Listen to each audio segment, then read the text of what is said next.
கடல் சிப்பியோ ஸ்ரீசரம். பொதுவாக தார் சாலைகள் போடும்போது மணல், சரளைக்கற்கள் மற்றும் தார் பயன்படுத்துவார்கள்.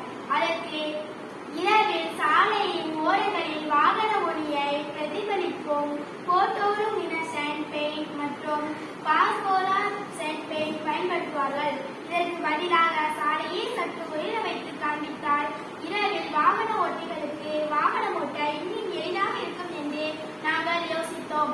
தார் சாலையில் எந்தெந்த பொருளை பயன்படுத்தலாம் என்று எங்கள் குழுவுடன் கலந்து பேசினோம்.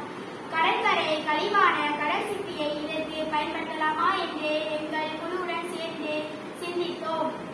எங்கள் குழுவுடன் சேர்ந்து இந்த மாதிரி சாலையை உருவாக்கியுள்ளோம்.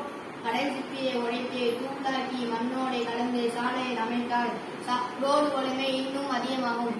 ஏனென்றால் கடல் சிப்பி கால்சியம் கார்பைடைன் உள்ளது. தார் சாலை அமைந்தவுடன் கடல் சிப்பியை நொறுக்கி எல்லா இடங்களிலும் இருக்கும்படி தூவ வேண்டும். அப்புறம் ரோலரை வைத்து அழுத்தவும். இப்ப பார்த்தோம்னா காரும் சிப்பியும் நன்றாக இறுகிவிடும். பார்க்க ரோடு வெள்ளையாக தெரியும்.